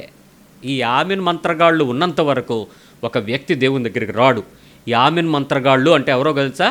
పాస్టర్లు. ఈ ఆమెను మంత్రగాళ్ళందరినీ పక్కకి తీసి పడేయండి. మీరు దేవునితో మాట్లాడడం నేర్చుకోండి. దేవుని దగ్గరికి వచ్చి క్రీస్తుకు సంబంధించిన జ్ఞానం నేర్పమని దేవుణ్ణి అడగండి. వాక్యము మీద మీ ఆసక్తిని తెలియచేయండి. వాక్యం అయి ఉన్న క్రీస్తుని గట్టిగా పట్టుకోవడానికి ప్రయత్నం చేయండి. వాక్యం చదవండి, వెళ్ళి కూర్చోండి. ప్రభా దీని సంగతి నాతో మాట్లాడని కూర్చో. అప్పుడు దేవుడు నీతో ఇచ్చే జ్ఞానం చాలా అపూర్వమైనది, అద్భుతమైనది ప్రియులారా. నేను మళ్ళీ ఒకసారి మీకు రివీల్ చేస్తున్నాను. మొదటిగా ఆయన చిత్తమును గురించినటువంటి మర్మము బోధించడానికి దేవుణ్ణి అడగాలి. క్రీస్తు గురించి జ్ఞానం తెలుసుకోవటానికి మనం దేవుణ్ణి అడగాలి. 10వ విషయాన్ని చెప్తున్నాను. 1 కొరింథీ పత్రికలోనే 12వ అధ్యాయంలో 8వ వచనం చెప్తుంది. 1 Corinthians 12:8, 12వ అధ్యాయము 8వ వచనం. 1 కొరింథీ 12 అనగానే మనకు ఆత్మ సంబంధమైన వరముల గురించి మనం నేర్చుకుంటాం. దీనిలో మనకి బైబిల్ చెప్తున్నటువంటి విషయం ఏంటంటే, ఎలయనగా ఒకని ఆత్మ మూలముగా బుద్ధివాక్యము, మరి ఒకనికి ఆత్మను అనుసరించి జ్ఞానవాక్యము దొరుకుద్ది. ఇది దేవుణ్ణి అడగాలి. ఆత్మ సంబంధించి బుద్ధివాక్యము ప్లస్ ఆత్మ సంబంధించి జ్ఞానవాక్యం కూడా దేవుణ్ణి అడగాలి. అంటే ఏంటంటే జ్ఞాన సంబంధమైన విషయాలు. ఈ మధ్య నేను 2 రకాలైనటువంటి జ్ఞాన సంబంధమైన విషయాలు విన్నాను. మొదటిది ఏంటంటే, ప్రపంచంలో మీరు ఆయన పేరు కూడా చెప్పేస్తాను మీకు. సౌరిబాబు గారి పేరు విని ఉంటారు మీరు. డాక్టర్ సౌరిబాబు. ఆయన కూడా పాస్టర్గా మారాడు. ఆయన కూడా ఇప్పటి వరకు యెరూషలేం చుట్టూ ప్రజలందరినీ వేసుకుని అక్కడికి వెళ్ళి యెరూషలేం ప్రాంతాలన్నీ తిప్పేసి ఆ ఫ్లైట్ టికెట్లు బుక్ చేసి ఆ రూమ్స్ బుక్ చేసి ఆ టూర్ ప్యాకేజ్ చేస్తూ ఉండేవాడు. ఈ మధ్యకాలంలో ఆయన కూడా సంఘం పెట్టాడు. ఆయన కూడా వాక్యం బోధిస్తున్నాడు. ఆయన కూడా చాలా విషయాలు చెప్తాడు. టెక్నికలీ వ్యాలిడ్ పాయింట్స్ మాట్లాడతాడు.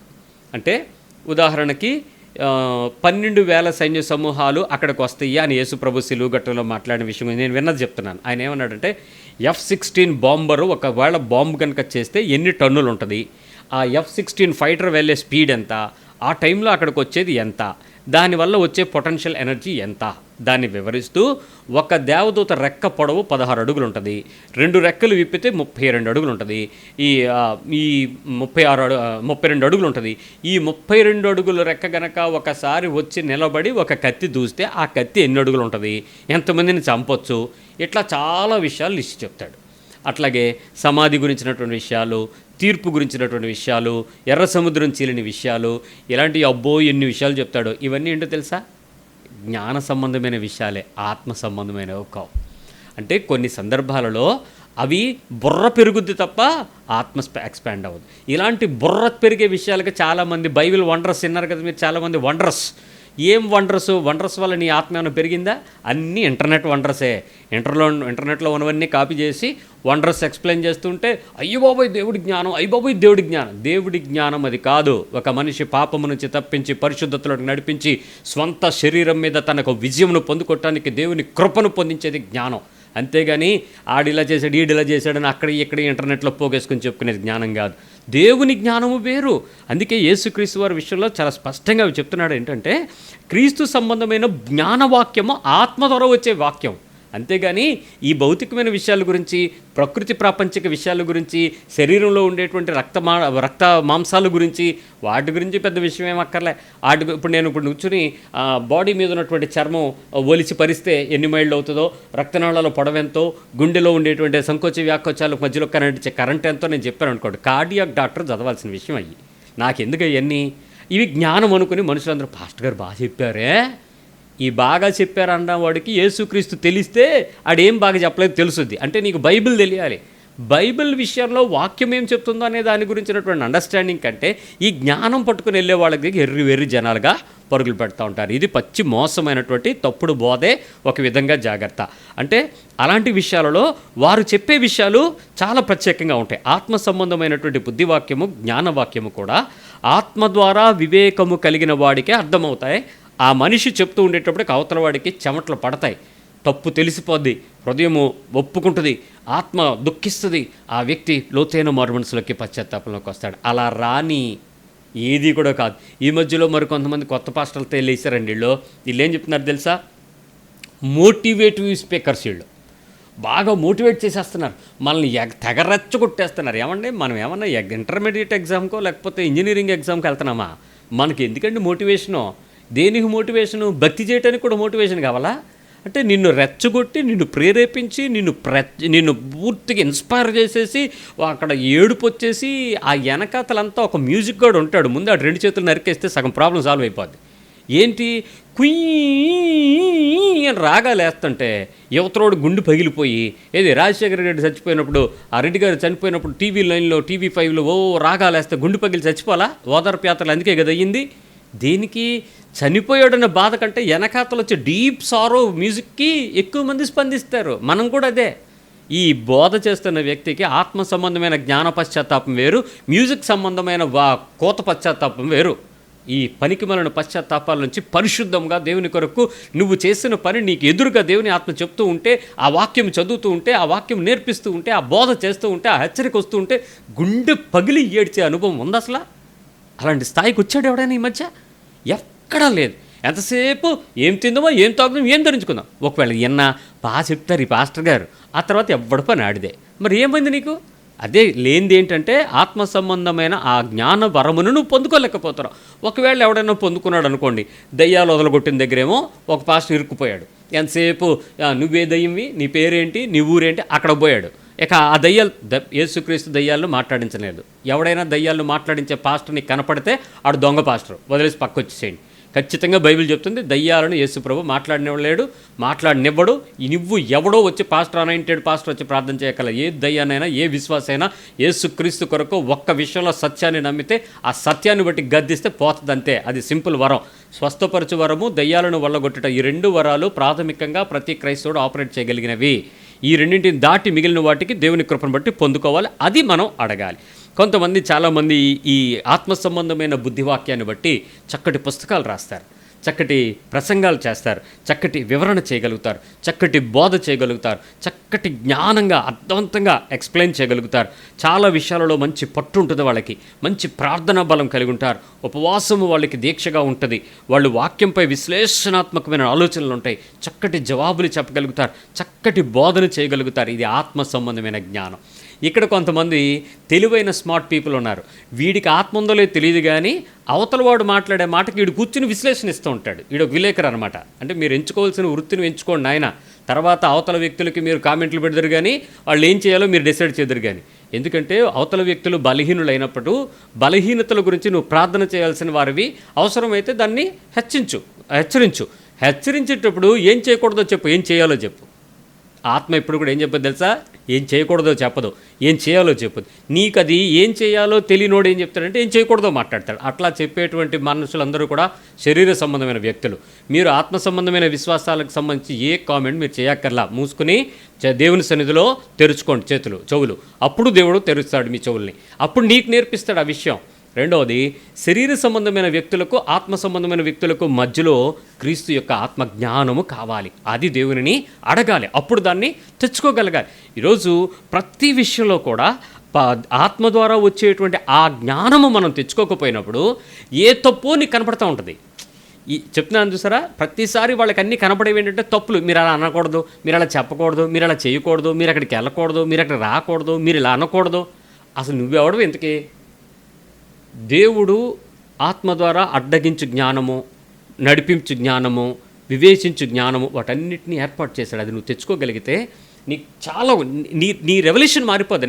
నేను కామెంట్ చేస్తున్నట్టుగా ఉంటుంది, కానీ నీ హృదయం లోపల ఆ ప్రత్యక్షత వచ్చినప్పుడు, ఆత్మ సంబంధమైన జ్ఞానం వచ్చినప్పుడు నీ క్రియలు మారతాయి. అవన్నీ వరాలు. అవి రాకుండా భౌతికమైన విశ్వాసాలను బట్టి, మనకున్న హెడ్ నాలెడ్జ్ని బట్టి జడ్జ్ చేయడం చాలా సింపుల్.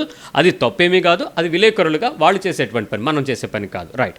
ఇప్పుడు నేను 11వ విషయంలోకి వస్తున్నాను. ఇదే జ్ఞానము, ఆత్మ సంబంధమైన కృపావరము. 11వ విషయం, రోమా పత్రికలో 11వ అధ్యాయము 33వ వచనంకి వస్తున్నాను. రోమీయులకు రాసిన పత్రిక 11వ అధ్యాయము 33వ వచనం. ఇది దేవుణ్ణి అడగాల్సినటువంటి కొదువైనప్పుడు మనం అడగాల్సిన జ్ఞానాల గురించి మనం మాట్లాడుకుంటున్నాం.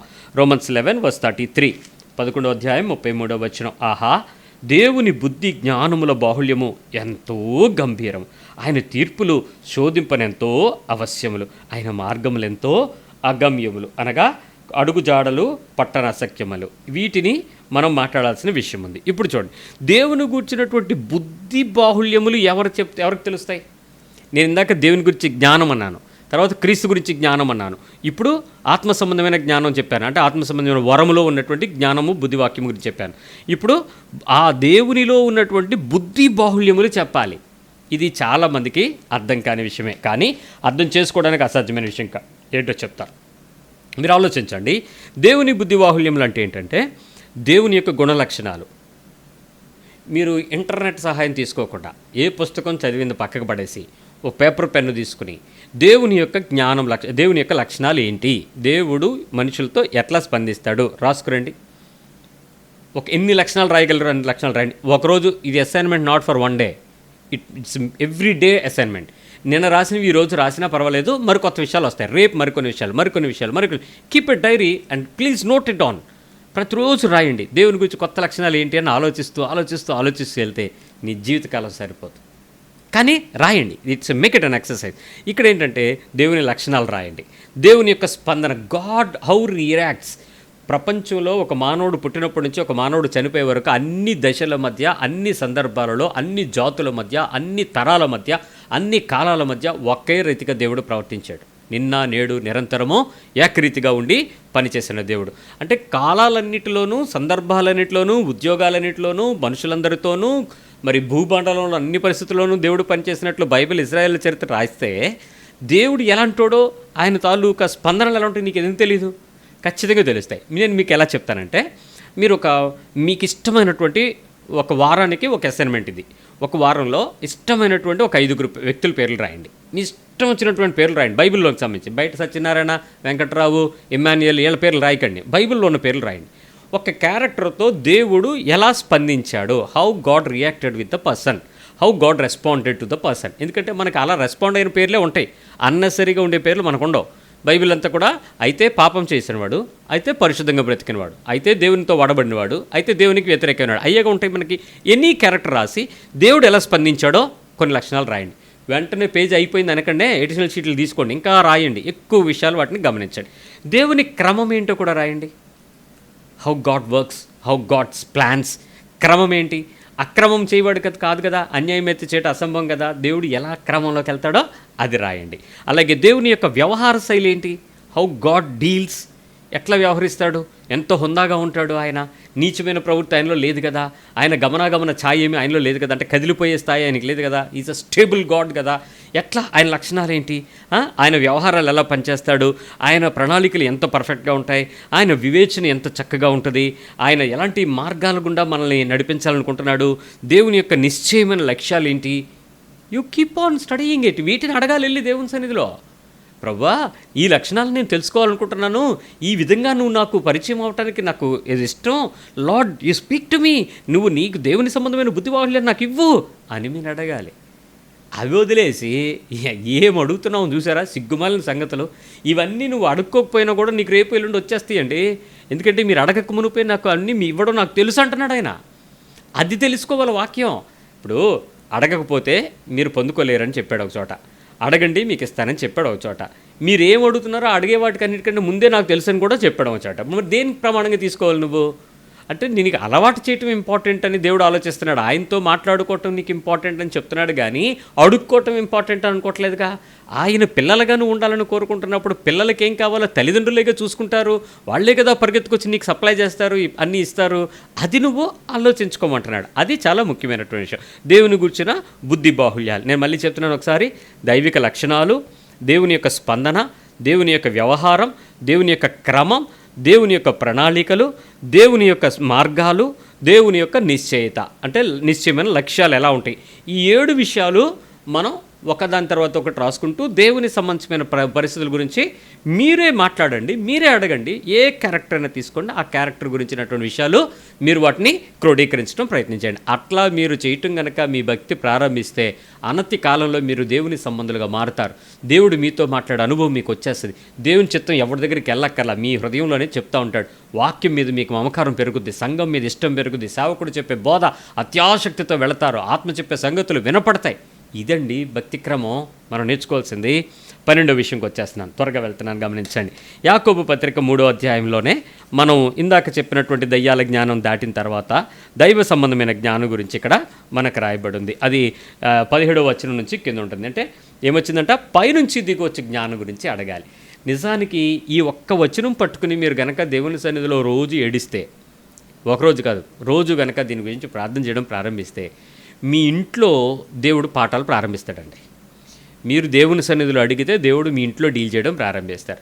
మీ ఇంట్లో మనుషులు డీల్ చేయడం దేవుడు కనుక ప్రారంభిస్తే మీకు పైనుంచి దిగొచ్చిన జ్ఞానం ఖచ్చితంగా వచ్చి పడిపోద్ది. ఏంటో చెప్తాను, సింపుల్గా మీరు చేసేయండి. ఇది చాలా సింపుల్ అండి, మీరేం కష్టపడకండి, ఎవ్వరు ఇబ్బంది పడదు ప్రియులరా. చాలా ఈజీగా ఉండే దేవుణ్ణి మనమే కాంప్లికేట్ చేసేసాం. ఏంటో చెప్తాను. మొట్టమొదటిది ఎలా ఉండాలంటే పవిత్రంగా ఉంటుందటండి. చెప్పండి అందరూ ఒకసారి, పవిత్రంగా. మీ పక్కళ్ళు కూడా చెప్పండి, పవిత్రంగా ఉంటుందంట దేవుని దగ్గర నుంచి వచ్చేదని. పవిత్రంగా, వెరీ గుడ్. ఇప్పుడు పవిత్రంగా ఉండేటప్పుడు నేను పవిత్రానికి ఆపోజిట్ చెప్తే కదా మీకు అర్థమైపోద్ది. కల్తీ లేదు, కల్మషం లేదు. ఏంటండి, కల్తీ లేదు, కల్మషం లేదు. మేము పాలు పట్టించుకోవడానికి కిందన ఉదయాన్నే వెళ్ళేవాళ్ళం ఇంతకు మునుపు మా పల్లెటూరులో. వెళ్ళిన వెంటనే వాడు గుండ్రంగా ఉంటుందండి ఆ చెంబు, దాన్ని ఇలా గుండ్రంగా ఇలా తిప్పి ఇలా బోర్లించి మళ్ళీ తీస్తాడు. అయితే విచిత్రం ఏంటంటే ఆ నీళ్ళు ఇలా గుండ్రంగా తిప్పే మెలికలో లోపల 1/2 లీటర్ నీళ్ళు అలా సర్క్యులేట్ అవుతూ వాడు మళ్ళీ తీసేటప్పుడు కొన్ని నీళ్లు తుల్లిపోయి ఒలిగిపోయినట్టు అనిపిస్తుంది. మాకు చెప్పేవాడు, ఇదిగో నీళ్ళు వంపేస్తున్నాను చూడండి అని ఇలా తిప్పేవాడు, లోపల కొంచెం నీళ్ళు ఉండిపోయి తర్వాత తీసేవాడు, పాలు వచ్చాయి. ఓ రోజు మాటలు మేము గమనిస్తున్నాం కానీ మాకు అందరికీ తెలుసు దానిలో నీళ్ళు ఉంటాయని అనిపిస్తుంది, కానీ మరి వాడు వంపాడు, మాకు అంత ధైర్యం లేదు, తీ అనడానికి లేదు, ఊరుకునేవాడు. ఓ రోజు నేను మా ఫ్రెండ్ని ఒకడు ఉదయాన్నే రాత్రి మేము కంబైన్ స్టడీ పైన చదువుకుంటున్నాం, ఒరే పాలు తీసుకురావాలి పదరా అని చెప్పేసి ఇద్దరం గబగబా కిందకి వెళ్ళాం.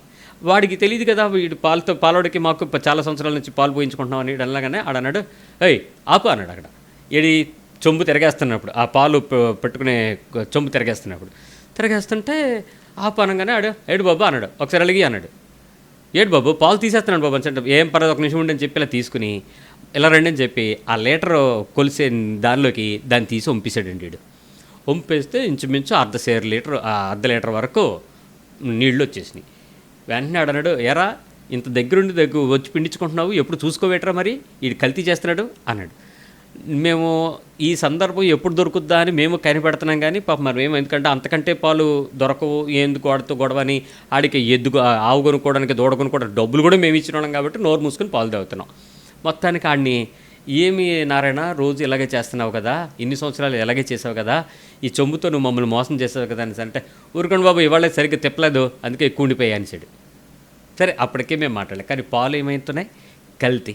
ఆఫ్టర్ ఆల్ పాలల్లో నీళ్ళు చేయి పెట్టేసి పైకి లేపి సరిగ్గా పాలు నీళ్ళు లేవని చెప్తున్న నువ్వు, వంటగదిలో ఉన్న నువ్వు, నీ ఇంట్లో ఉన్న వస్తువులు కల్తీయో కాదో, పప్పు కల్తీయో కాదో, బియ్యం కల్తీయో కాదో, నూనె కల్తీయో కాదో చెప్పగలిగిన నువ్వు కల్తీయో కాదో చూసుకున్నావు ఎప్పుడన్నా? నువ్వు కల్తీ కాదా? నీలో కల్తీ లేదా? నీ మాటల్లో కల్తీ లేదా? పవిత్రంగా ఉన్నావు నువ్వు? కల్తీగాడివే, కల్తీ దానివేగా నువ్వు కూడా. మరి నువ్వు దేవుని గురించి జ్ఞానం గురించి వచ్చేసి సంఘంలో చప్పట కొట్టేసి ముసిగేసి అరుపులు కేకలు చేసేస్తే ఎవడండి వింటాడు? పిచ్చోడా దేవుడు? ఆయన చెప్తున్నాడుగా, మోసపోకండి, దేవుడు వెక్కిరించబడ్డు, మీకున్న జ్ఞానము దేవునికున్నది వెరితో సమానం అంట. మరి అంతపాటి దానివి అంతపాటోడివి నువ్వు అడిగేదేందయ్యా దేవుని దగ్గరికి వచ్చి? తేల్చుకో, పవిత్రంగా ఉండాలి. నీకు తెలిసిపోద్ది ఆ పవిత్రంగా ఉండే పద్ధతి దేవుడు నేర్పిస్తాడు. రెండోది సమాధానకరమైంది అంట దేవుని దగ్గర నుంచి వచ్చిన జ్ఞానం. ఏమండి ఇవి ఎక్కడి నుంచో రావు, ఆల్రెడీ నీ దగ్గరికి వచ్చేస్తుంది, కాకపోతే నువ్వు దాన్ని పట్టించుకోవు, దాన్ని తీసుకుని దాన్ని వెంబడించడానికి ఇష్టపడక నీకు వచ్చిన చావు. ఏంటి సమాధానకరంగా ఎలా ఉంటుందో చెప్పనా? గొడవ ఉండదు, సమాధానం ఉంటే ఏముండదు, గొడవ ఉండదు. నెంబర్ 2 అపోజిషన్ ఉండదు. నెంబర్ 3 నువ్వు పార్టీ వర్గానికి చెందవు. నెంబర్ 4 నీకు ఏ రకంగా కూడా ద్వేషం రాదు. ఇది సమాధానకరం. ఈ ఇంట్లో 5 ఉంటారు, 3 ఆడవాళ్ళు కలిసి ఉండరు. 2 ఆడవాళ్ళు ఒకవైపుకి వెళ్ళిపోతారు, లేకపోతే ఒక ఆవిడ ఇంకో 2 వైపు వెళ్ళిపోద్ది, లేకపోతే 2లో 3 భేదాలు ఉంటాయి, 3 పార్టీలు అయిపోతాయి. ఏమైనా సందర్భం వచ్చిందంటే ఈ 3 కలిసి మొగోడి మీద పడిపోతారు, లేకపోతే ఆళ్ళల్లో కూడా అన్నదమ్ములు అక్క చెల్లెలు కలిసినట్టే ఉంటారు, పార్టీలు మారిపోతూ ఉంటాయి. ఏంటి రకమైనది? సమాధానకరమైనది. ఏమండి చిన్నప్పుడు మీరు కూడా అమ్మ నాన్న కొట్టుకున్నారు కదా, తల్లిదండ్రుల దగ్గర ఉండే పిల్లలు అన్నదమ్ములు కొట్టుకున్నారు కదా, అక్క చెల్లెలు కొట్టుకున్నారుగా, ఇష్టం వచ్చినట్టు జుట్లు పీక్కుని ఇంటి మీద గుద్దేసుకున్నారుగా, ఇంట్లో గొడవలు కూడా మీరు చూశారుగా, మీ అమ్మ నాన్న మధ్యలో జరిగిన గొడవలు, మీ పక్కింటి వాళ్ళ మధ్యలో గొడవలు కూడా మీరు చూసుంటారుగా పిల్లలుగా. ఇప్పుడు ఈ అన్ని క్రైస్తవ కుటుంబాల గురించి మాట్లాడితే మీరు సమాధానమైన దేవుని జ్ఞానం మీకు వచ్చినట్ట రానట్ట? దాని గురించి అడిగారా మీరు? ప్రభువా, పైనుంచి నీ దగ్గర నుంచి దిగి వస్తుంది, అది సమాధానకరంగా ఉంటుంది, అది నాకు ఇవ్వు నాయన, నాలో సమాధానం లేదు, మా పాస్టర్ గారు అంటే నేను తిరగబడిపోతున్నాను, మాకు మా ఇంటి పక్కన క్రైస్తవులే, వాళ్ళు వేరే చర్చికి వెళ్తారు, వాళ్ళు నేను ప్రేమించలేకపోతున్నాను. మరి ఇది కదా మనం అడగాల్సింది. సో మనం అడగాల్సిన విషయాలలో సమాధానకరమైనది. మూడవది ఏంటంటే మృదువైనది, సాఫ్ట్గా ఉండాలంట, మృదువుగా ఉంటుందంట. మృదువు అంటే ఏంటి? దానికి వ్యతిరేకం ఏంటి? కఠినంగా ఉండకూడదు, కర్కశంగా ఉండకూడదు, మరి ద్వేషపూరితంగా ఉండకూడదు. మన భాష కూడా జాగ్రత్తగా ఉండాలి. కుటుంబంలోనే టెస్ట్ పెడతాడు అన్నాడుగా. ముందు మన ప్రాక్టీస్ అంతా ఎక్కడండి? పోలీసుడికి ట్రైనింగ్ ఆ భూమి మీదకి తీసుకెళ్ళి ఆ వార్ యుద్ధ భూమిలోకి వెళ్ళి వాళ్ళకి అక్కడ ట్రైనింగ్ ఇస్తారు. క్రైస్తవ ట్రైనింగ్ ఎక్కడ అనుకున్నారు? 4 గోడల మధ్యలో, మన ఇంట్లోనే. ఫస్ట్ మన ఇల్లే, తర్వాత సంఘము. ఇంట్లోనేమో మనుషులతో యుద్ధం, సంఘంలోకి వెళ్తేనేమో కాపరి చెప్తున్న దేవుని వాక్యంతో యుద్ధం, బయటకు వస్తేనేమో ప్రకృతి సంబంధమైన పరిస్థితుల మధ్య యుద్ధం, ఉద్యోగంకి వెళ్తేనేమో అధికారుల యుద్ధం. మనం పోరాడినది FC 6లో ఉంది, అంధకార సంబంధమైన నాదులతో కూడా యుద్ధమే. ఈ పోరాటాలన్నిటినీ మనం మృదువుగా హ్యాండిల్ చేయాలి. ఇది దేవుని జ్ఞానం. తర్వాత సులువుగా లోబడుతుంది. భర్త మాటకు సులువుగా లోబడుతుంది, భార్య మాటకి సులువుగా లోబడుతుంది, పెద్దావిడ తల్లిగారు అత్తగారు సులువుగా లోబడుతుంది. ఇంటిలో పరిస్థితి ఎంత సులువుగా లోబడాలో చూసుకోండి ఒకసారి. చిన్నపిల్లలు చెప్పిన లోబడాలి, పెద్దోళ్ళు చెప్పిన లోబడాలి, నీకన్నా బాగా బలహీనులు చెప్పిన లోబడాలి. లోబడటం అంటే ఏంటంటే తిరుగుబాటు ఉండదు, వ్యతిరేకత ఉండదు, అలగడం ఉండదు, చాలా చక్కగా లోబడిపోవటమే. ఇది పైనుంచి వచ్చే జ్ఞానమే. అడిగేయండి, ఇచ్చేస్తాడు. దేవుని దగ్గరికి వచ్చి మీరు అడుక్కోవాల్సింది, మా అబ్బాయికి నీటి సీటు, మా అమ్మాయికి అమెరికా వీసా టికెట్, ఇవి కాదు. ఇక ఆపేసేయండి. లోక సంబంధమైన శరీర సంబంధమైన విషయాలను ఆపండి. ఈ అడుక్కునే బ్యాచ్ బయటకు రండి. దేవుణ్ణి అడగతే విషయాలు ఏమైతే ఉన్నాయో వాటిని పట్టుకోండి. ఎంతసేపు చర్చిలమ్మడి తిరిగి ఎవడ ప్రార్థన చేస్తాడని ప్రేయర్ సెల్స్ అని తిరిగి ఈ ప్రేయర్ టవర్లకు ఫోన్లు చేసి ఇప్పటికీ నాకు ఫోన్లో ఎంటాడుతూ ఉంటాడు ఒకడు. నా కోసం ప్రార్థన చేయండి, నా కోసం ప్రార్థన చేయండి. ఇంక ఈ బతుకంతా ప్రార్థన చేయడం అడుక్కోవడమే, ఎప్పుడు చేయడు. మొన్న ఒక మనిషి అలాగే చెప్తే సీరియస్గా తిట్టిన తర్వాత తనకు అర్థమైంది, తలుపేసుకుని లోపలికి వెళ్ళి ప్రార్థన చేయాలి. అప్పుడు అర్థమైందంట, ఇన్ని రోజులు నేను ఎందుకు ఇలా టైం వేస్ట్ చేశాను వచ్చి నాకే చెప్తున్నాడా కదా. నాకు తెలుసురా, నేను నీలాగా తిరిగినోడ్నే. నాకు దేవునితో మాట్లాడడం అంటే అనుభవం నేర్చుకున్న తర్వాత ఎవరి దగ్గరికి వెళ్ళడం మానేశాను రా. హాయిగా దేవునితో ఎంత సంతోషంగా ఉంటుందో కమ్మగా మాట్లాడుకోవచ్చు అని చెప్పా. నా తర్వాత కనికరముతోనూ. దేవుని జ్ఞానం ఎలా ఉంటుందంట? పైనుంచి వచ్చేది కనికరం ఉంటుందంట. కనికరం అంటే జాలి, దయ, ప్రేమ, నానార్థాలు. ఇంకా కనికరం అంటే అవతలోడికి ఎలా చేద్దామా, ఆడి నుంచి ఏం తీసుకుందామా కాదు, ఎలా చేద్దామా, అవతలోడికి ఎలాంటి సహాయం చేద్దామా, అలాంటి వాళ్ళకి ఇంకొంచెం ఏం చేద్దాం, ఇంకొంచెం అదండి కనికరం. ఇంట్లో గొడవలు ఉంటాయి ఎలాగుంటే. తర్వాత మంచి ఫలం అంట. ఏంటి మంచి ఫలం? ఎదుటివాడికి క్షేమం, ఎదుటివాడికి దీవెన, ఎదుటివాడికి లాభం, ఎదుటివాడికి ఆశీర్వాదం, ఎదుటివాడికి దీవెనకరమైన పద్ధతులు ఇవ్వడం, ఆల్వేస్ సంతోషంగా ఉండేటువంటి మంచి ఫలాలు కలిగి ఉండాలంట. ఈ మంచి ఫలాలతో మనం గనక ఎప్పుడైతే చేయడానికి ఇష్టపడతామో దేవుడు చాలా ఆనందిస్తాడు. ఇది పైనుంచి దిగి వచ్చే జ్ఞానం. తర్వాత మనకు ఇంక 2 మాటలు ఉన్నాయి. పక్షపాతమైనను వేషధారణను ఉండదు. ఈ 2 ఉండవు. నిజం చెప్పండి, నేను మొదట మాట్లాడిన కల్తీ దగ్గరికి వచ్చేటట్టుకి లాస్ట్కి వచ్చేటట్టుకి కల్తీ ఉందని అర్థమైపోయిందా? ఏంటి? పక్షపాతం ఉండకూడదు, రెండోది ద్వేషం కూడా, వేషధారణ కూడా ఉండకూడదు. పక్షపాతం లేదా నీకు? ఉంది. మీ అమ్మోళ్ళింటి ఒకవైపు, మీ అత్తోళ్ళింటి ఒకవైపు లేదు నీకు పక్షపాతం? ఉంది. నీకు సంబంధించిన వాళ్ళకైతే మరుబడి ఉందా? ఉంది. సంఘం అయితే పక్షపాతం ఉంది. నీకు నచ్చిన వాళ్ళు ఎందుకండి? వేషధారణ అంటే లేనిది ఉన్నట్లుగా కానీ ఉన్నది లేనట్లుగా కానీ అవి చేయకూడదు. ఇప్పుడు పైనుంచి వచ్చే జ్ఞానం యాకోబు పత్రికలో నువ్వు కనుక తెచ్చేసుకుంటే నీ జీవితంలో ఇంకా గాడ్లీ డివైన్ లక్షణాలు 50% వచ్చేస్తాయి. మిగిలినవి ఏం చేయాలో నీకు ఆటోమేటిక్గా దేవుని ఆత్మ నడిపించేస్తుంది. 13వ విషయం చెప్తున్నాను, 2వ పేతురు పత్రికలో నెక్స్ట్ విషయం చెప్తున్నాను. 2 పీటర్ చాప్టర్ 3:15. మనం అడిగే విషయాలలో బైబిల్ చెప్తున్నటువంటి విషయాలు, మీరు ఇప్పుడు వరకు చెప్పిన విషయాలు, ఈ 12 లక్షణాలు కూడా ప్రతి సగటు మనిషి, సేవకుడు, దైవ సంబంధమైన లక్షణాలు తెలిసినవాడు దేవునితో మాట్లాడుకోవటానికి కావాల్సిన చక్కటి అనుభవాలు ఇవి. ఇప్పుడు నేను చెప్పబోయే 3 విషయాలు కూడా మరికొంచెం ప్రత్యక్షంగా దేవునితో అనుభవం కలిగి ఉంటేనే ఈ అనుభవాలు తెచ్చుకోగలం. ఇవి ఇంపాసిబుల్ అయితే కాదు, మీరు కూడా ప్రయత్నించవచ్చు. 2వ పేతురు పత్రికలో 3వ అధ్యాయము 15వ వచనం మీరు చూద్దాం. 15వ వచనం. మరియు మన ప్రభు యొక్క దీర్ఘశాంతము రక్షణార్థమైనదని ఎంచుకొనడి. 15th verse.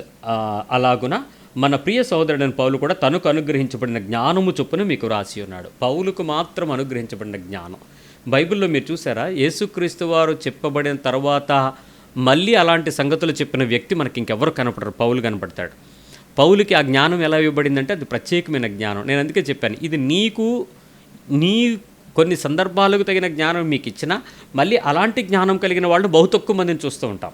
తరాలలో బహు కొద్ది మంది కనపడుతూ ఉంటారు. అలాంటి ప్రత్యేకమైనటువంటి జ్ఞానం కలిగిన వ్యక్తులుగా మనం కూడా నడిపించబడచ్చు, నువ్వు కూడా పొందుకోవచ్చు. అది కూడా నువ్వు అడగాలి. అది పౌలుకు మాత్రమే ఇవ్వబడినటువంటి జ్ఞానం 3 రకాలుంది. ఒకటి చాలా దీర్ఘశాంతం కలిగింది, చాలా ఓపిక పట్టేవాడు, చాలా సహనం, చాలా భరించి వాళ్ళకి బోధించడానికి ప్రతిసారి ప్రయత్నం చేయగలిగేవాడు. ఇదండి పౌలుకి ఇవ్వబడినటువంటి అద్భుతమైన జ్ఞానం. నేటి తరాలలో కొంతమంది వ్యక్తులుగా మరి కొంతమందిని మనం చూస్తూ ఉంటాం. వాళ్ళు చాలా స్టన్నింగ్ స్ప్లెండర్డ్ మెసేజెస్, అద్భుతమైనటువంటి ప్రసంగాలు చేసేవాళ్ళు. మరి వాళ్ళు చేసేటువంటి ప్రసంగాల విషయంలో కూడా రవి జకారియాస్ అని ఒక ఆయన ఉన్నారు, అమెరికా నుంచి, భారతీయుడే, ఢిల్లీ మనిషి. అక్కడికి వెళ్ళి సెటిల్ అయిపోయి అద్భుతమైన పుస్తకాలు, ఆయన మాట్లాడే విషయం కూడా అసలు అద్భుతమైన విషయాలు మాట్లాడతాడు. అలాగే మన కాలంలో జాక్ పునన్ బ్రదర్ గారు ఉన్నారు, అద్భుతమైన విషయాలు, ఆత్మ సంబంధమైన లోతైన విషయాలలో కూడినటువంటి జ్ఞానము. ఇట్లా బహు కొద్ది మందిని మనం వాళ్ళని చూసుకోవచ్చు. పుస్తకాలు రాసిన వాళ్ళందరూ జ్ఞానం కలిగిన వాళ్ళు అనుకోకండి. వాళ్ళకు పుస్తకాలు రాసే జ్ఞానము, వివేచన, చదువు ఇవన్నీ ఉండొచ్చు, కానీ సంఘ క్షేమములో ప్రత్యక్షమైన దైవ జ్ఞానము చేత బోధించబడేటువంటి వ్యక్తులు లేరు. ఇజమ్స్ ఎవరైతే చెప్పారో వాళ్ళు ఎవ్వరూ చేయరు. వాళ్ళు రాజకీయమైన పద్ధతులకు రారు, ఎమ్మెల్యేలు ఎంపీలు సీట్లకు ప్రయత్నం చేయరు, మరి మెంబర్షిప్ల కోసం ప్రజల చుట్టూ తిరగరు. నువ్వు కూడా నా దగ్గరికి వచ్చే, నేను కూడా నీ చూసుకుంటాను కలుపుకోవడానికి ప్రయత్నం చేయరు. వీళ్ళు దేవునిగా ప్రకటిస్తూ, దేవుని వాక్యముతో బోధిస్తూ, అంటే నేను ఈ 2 పేర్లు చెప్పానని మీరు ఏదో ఫాలోవర్స్గా మారిపోకండి. అంటే కొంతమంది యొక్క అనుభవం మాట్లాడాల్సి వచ్చినప్పుడు మన తరంలో కూడా కొంతమంది ఉన్నారనే విషయం మీతో చెప్తున్నారు. ఎక్కువ మంది సంఘంలోకి చేరుతున్నారు కదా అని చెప్పి ఆ సంఘంలోకి వెళ్ళేటువంటి వ్యక్తులు అందరూ కూడా పెద్ద ఆత్మతో అయ్యేం పెచ్చతనం. సంఘం ఎప్పుడు కూడా సంఖ్యతో ప్రమాణం కాదు, నాణ్యతతో ప్రమాణం. గుర్తుంచుకోండి. ఈరోజు ప్రతి ఒక్క సంఘానికి ఆయన ఉత్తరాలు రాశాడంటే ఆయన కట్టిన సంఘాల్లో ఎంత బలహీనతలు ఉన్నాయో గుర్తుపెట్టుకోండి. కాబట్టి వాళ్ళు పరిపూర్ణులైనంత మాత్రంలో సంఘాలు పరిపూర్ణలు అవ్వక్కర్లా. కాబట్టి నీకు జ్ఞానము దేవుడు ఆ ఎదురాడుటకు కావాల్సిన కొత్త జ్ఞానం నీకు కూడా ఇవ్వగలడు. అది కూడా పొందుకోవడానికి ప్రతి ఒక్కరూ ప్రయత్నించేయండి. నెక్స్ట్ 14వ అంశాన్ని చూసినట్లయితే మత్తయి సువార్తలో 12వ అధ్యాయంలో యేసు ప్రభు వారు చెప్పినటువంటి మాట ఒకసారి చదువుతున్నాను. 12వ అధ్యాయము మత్తయి సువార్త 42వ వచనం. Matthew 12, gospel of Matthew chapter 12 verse 42, 42వ వచనం. 12వ అధ్యాయం 42వ వచనంలో ఆయన ఏమన్నాడంటే, అపవిత్రాత్మ వచ్చి మాట్లాడిన సందర్భం బట్టి మాట్లాడుకున్నప్పుడు షీబా దేశపు రాణి అక్కడికి వచ్చినప్పుడు మాట్లాడిన విషయం చెప్తున్నాను. విమర్శ సమయమున దక్షిణ దేశపు రాణి ఈ తరము వారితో నిలబడి వారి మీద నేరస్థాపన చేయను. ఆమె సొలొమోను జ్ఞానము వినుటకు భూమి అంతము నుండి వచ్చిన. ఇదిగో సొలొమోను కంటే గొప్పవాడు ఇక్కడ ఉన్నాడు. సొలొమోను జ్ఞానం కన్నా గొప్ప జ్ఞానము యేసుక్రీస్తు జ్ఞానం. అంటే ఏంటి? సొలొమోనే గొప్పోడని చాలామంది అనుకుంటే సొలొమోను కన్నా గొప్పవాడిని ఇక్కడ ఉన్నానని యేసుప్రభువే చెప్పేశాడు. ఆయన చెప్పేటప్పుడు అక్కడ చెప్పబడినటువంటి విషయాలన్నీ కూడా చాలా అద్భుతం. ఇప్పుడు ఈరోజు మనం యేసుక్రీస్తు గురించి ఈ స్టన్నింగ్ బ్యూటీ అంతా ఎక్కడి నుంచి వచ్చింది? ఆయన ప్రసంగం నుంచే కదా. అంత అద్భుతమైన జ్ఞానం. సొలొమోను చేసిన విషయాల్లో 3 విషయాలు ఉంటాయి మనకు అక్కడ, అంతే. పెద్ద జ్ఞాన వివేచనలు అవన్నీ ఏంటి జ్ఞానంగా మారాయి? అనుభవించిన తర్వాత సామెతలుగా మారే, ప్రసంగి చెప్పినటువంటి ప్రసంగాలుగా మారాయి. కానీ క్రీస్తు లైవ్లోనే వాటిని చేసి చెప్పి చూపించి మాదిరినిచ్చినటువంటి జ్ఞానం. ఇది కూడా మనం క్రీస్తునికి అనుగ్రహించినటువంటి జ్ఞానం. కాబట్టి ఆ యేసు ప్రభు అనే శరీరానికి దేవుడు ఏదైతే ఇచ్చాడో అది నీకు కూడా పొందుకోగలవు. అది కూడా నువ్వు ప్రత్యేకంగా దేవుని సన్నిధిలో అడిగి దాన్ని తెచ్చుకోవాలి. తెచ్చుకుంటే తప్పకుండా వాటిని నీకు ఇవ్వగలడు. అది ఎలా ఉంటుందంటే ఆయన ఉపమానం ఎలా చెప్పాలి, ఎలా వివరించాలి, ఎట్లా ఎవరితో మాట్లాడాలి, ఎంత తేటగా మాట్లాడాలి, ఎంత జ్ఞానంగా మాట్లాడాలి, ఎంత మెలకుగా మాట్లాడాలి, ఎంత తీర్పుగా మాట్లాడాలి, ఎంత ప్రశ్నకు ప్రశ్న ఎలా మాట్లాడాలి, గతం నుంచి వర్తమానంకి ఎలా మాట్లాడాలి, ఇవన్నీ కూడా యేసుక్రీస్తుకు ఉండే జ్ఞానం నీకు కూడా రావచ్చు, పొందుకోవచ్చు. అండ్ ఫైనల్గా ఉండే జ్ఞానం ఏంటంటే ప్రకటన గ్రంథంలో ఉన్నటువంటి జ్ఞానం. 13వ అధ్యాయం ప్రకటన గ్రంథంలో 18వ వచనం. 13వ అధ్యాయంలో ప్రకటన గ్రంథం 13:18. దీనిలో ఏముందో తెలుసా? సంఖ్య గురించినటువంటి మాట చెప్తాడు. బుద్ధి గలవాడు మృగం యొక్క సంఖ్యను లెక్కింపనిమ్ము, అది ఒక మనుషుని సంఖ్యయే, ఆ సంఖ్య 666. ఇందులో జ్ఞానము కలదు. ఏ జ్ఞానం ఇది? మర్మమైన జ్ఞానం, సంఖ్యలలో ఉన్న జ్ఞానం, 666 అనే ముద్రలో ఉన్న జ్ఞానం. దాన్ని కొంతమంది బయోచిప్ అంటున్నారు, కొంతమంది బార్కోడ్ అంటున్నారు, కొంతమంది వ్యాక్సిన్ అంటున్నారు, కొంతమంది వన్ వరల్డ్ వన్ రిలీజియన్ రాబోతుంది, ఒకే రిలీజియన్ రాబోతుందని, ఒకే భాష ఉండాలని, ఒకే దేవుడి గురించి మాట్లాడాలని. క్రిస్లాం అంటే క్రైస్ట్, ఇస్లాం, హిందూ, కృష్ణుడు, యేసుక్రీస్తు, అల్లా ముగ్గురిని కలిపి క్రిస్లాం అని ఒకటి తయారు చేస్తున్నామని, మరి ఒకే భాషతో ఒకే ప్రపంచము తయారు చేయాలని, ఇట్లా చాలామంది చాలా విషయాలు మాట్లాడుతున్నారు. ఈ జ్ఞానం మనుషులకు అందని జ్ఞానం. ఈరోజు దేనికి భయపడుతున్నటువంటి వాళ్ళు చాలామంది ఉన్నారు. ఒక్కొక్కరు పుస్తకాలు రాసుకుంటున్నారు, ఒక్కొక్కరు దాని గురించి డిబేట్లు చేస్తున్నారు, కొంతమంది సాక్ష్యాలు ఇస్తున్నారు, కొంతమంది గొడవలు చేస్తున్నారు. ఇది మర్మమైన జ్ఞానం. ఈ ఆఖరు చెప్పినటువంటి 3 ఏది మరి పౌలుకి ఇవ్వబడింది, క్రీస్తు మాట్లాడింది, సొలొమోను ద్వారా తర్వాత తరంలో ఉన్న పంచ జ్ఞానం కలిగిన క్రీస్తుకి ఇవ్వబడింది, సంఖ్యకి సంబంధించింది. ఈ 3 కూడా ఈ తరంలో నీకు కూడా ఇవ్వగలడు. కాబట్టి ఇప్పుడు నువ్వు నీ పిల్లలకి చెప్పాల్సిన విషయాలలో యేసయ్యని ఏబీసీడీలు రాకపోతే అడుగు అన్నప్పుడు బైబిల్ తెలియకపోతే కూడా అడిగి నేర్చుకోవాలి. అక్కడికి వెళ్ళేది నువ్వు బైబిల్ నేర్చుకోవడానికి, కానీ ఇష్టపూర్వకంగా శ్రద్ధాపూర్వకంగా వాడిని కూడా నేర్పించడానికి పిల్లలకి మీరు తర్ఫీదేవండి. ఇన్ని జ్ఞానాలు బైబిల్లో దేవునికి కొదువుగా ఉంటే అడగండి బాబు అని ప్రభు మాట్లాడాడు. ఇప్పుడు మీరు వెళ్ళి దేవుని దగ్గర కూర్చొని మాట్లాడటానికి ఈ 2 విషయాలను పట్టుకుని కూర్చుంటే కొన్ని సంవత్సరాలు మీరు ప్రార్థన చేస్తారు. సంవత్సరాలు, రోజులు కాదు, నెలలు, సంవత్సరాలు ప్రార్థన చేస్తారు. మీ ప్రార్థనా జీవితంకి దేవుడు ఆశపడతాడు. అలాంటి వ్యక్తులకు అద్భుతమైన సంగతులు తెలియచేయబడతాయి, వాక్యంలో మర్మమైన విషయాలు తెలియపరచబడతాయి, ఆత్మప్రత్యక్షత తెలియపరచబడుతుంది. నీ జీవితం సెట్ అయిపోద్ది. నీ లైఫ్ అంతా కూడా అనేకులకు మాదిరికరంగా మారతావు. ఆదర్శవంతమైన ఒక క్రైస్తవ జీవితానికి నువ్వు చేరుకోగలుగుతావు. అంతేగాని దీవించబడ్డోళ్ళని చూసి క్రైస్తవులు ఎలాగుంటారని, కార్లు, ఇళ్ళు, బంగళాలు, పెద్ద పెద్ద నగలు వేసుకునే వాళ్ళని చూసి దేవుడు ఇలాంటి వాటిని దీవిస్తున్నాడని ఆశపడమాకండి. దేవునితో సహవాసం దేవుని పొందు ధన్యకరం. అలాంటి ప్రార్థనా జీవితంలోకి మనం వెళ్ళడానికి ప్రయత్నం చేద్దాం. ప్రభు సహాయం అడుగుదాం, ప్రార్థన చేసుకుందాం.